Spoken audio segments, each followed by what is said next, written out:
क्या आपको इंग्लिश सीखने के लिए बहुत ज़्यादा किताबें पढ़ने की ज़रूरत है तो फिर उसके बाद आप इंग्लिश को सीख सकेंगे, उसको बोल सकेंगे? मेरे ख्याल में ऐसी बात नहीं है कि आप बहुत ज़्यादा किताबें पढ़ लें और उसके बाद आप इंग्लिश बोल सकेंगे।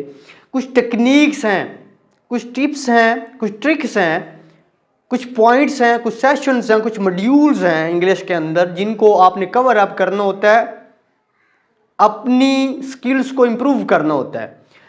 बेसिक स्किल्स जो है, स्किल्स का यहाँ पे मैं आपको मीनिंग समझाता जाऊँ तो स्किल का मतलब होता है किसी चीज़ में माहिर होना। तो इंग्लिश के कुछ पार्ट्स हैं, सेक्शन हैं जिनको आप अगर इम्प्रूव करेंगे तो इंग्लिश आपके लिए आसान हो जाएगी। यहाँ पे वाइट बोर्ड के ऊपर भी मैंने ये चीज़ मेंशन की है कि आपके पास रीडिंग स्किल हो, अगर आप इंग्लिश की बात कर रहे हैं तो स्किल नंबर 1 आपके पास है रीडिंग स्किल। स्किल का मतलब हुआ महारत और रीडिंग का मतलब होता है पढ़ना। आप फर्स्ट ऑफ ऑल इंग्लिश को सीखने जा रहे हैं तो आप उसकी रीडिंग करना जानते हो कि आपने इंग्लिश में रीड कैसे करना है। आपके पास कोई पैराग्राफ, पैसेज आ जाता है, कोई कंप्रीहेंशन आ जाती है, कोई ऐसे होता है, तो उनके वर्ड्स को आपने रीड कैसे करना है। उसके बाद मैं इसकी डिटेल में भी जाऊंगा। स्पीकिंग स्किल है कि आप उस लैंग्वेज, जिस लैंग्वेज को आप सीख रहे हैं उसको आप स्पीक कर सकते हो। जैसे आपकी यहाँ पे अगर पाकिस्तान की बात करें तो उर्दू क्या है, हमारी कौमी ज़बान है, तो हम इसको बोल सकते हैं।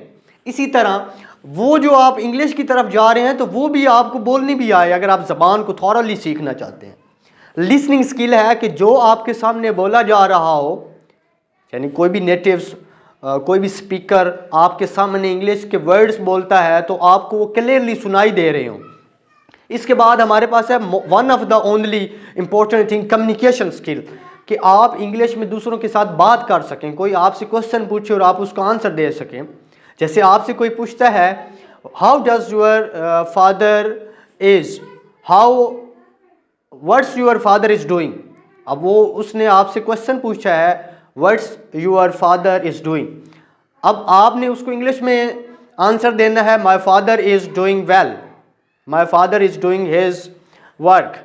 इस तरह वो आपकी कम्युनिकेशन है कि आपने एक के साथ बात की, उसने आपसे क्वेश्चन पूछा और आपने उसको आंसर दिया, या आप क्वेश्चन पूछ रहे हैं तो वो आपको क्या दे रहा है, आंसर।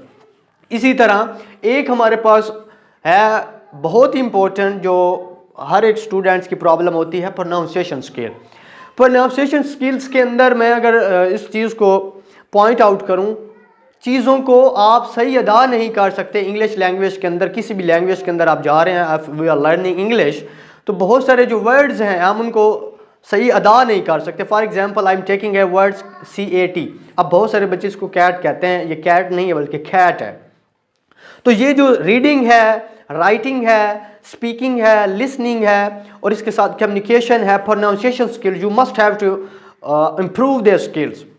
अगर आप ये स्किल्स के ऊपर काम करते हैं तो आपके लिए क्या हो जाएगा, सीखना आसान हो जाएगा।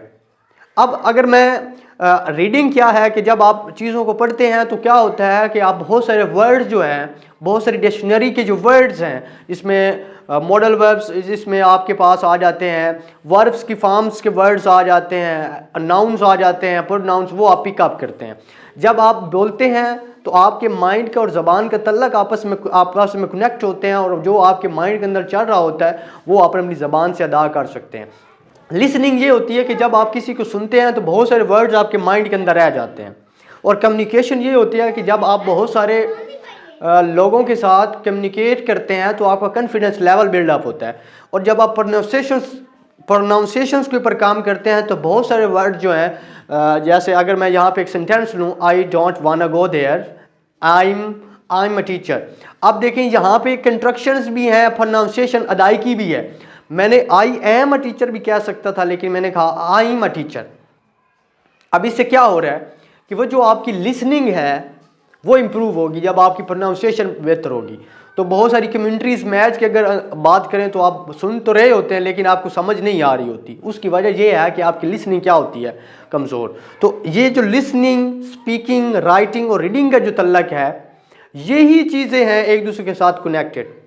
अगर ये चीज़ें आपस में कनेक्ट हैं तो इन सारी चीज़ों को आपको सीखना पड़ेगा।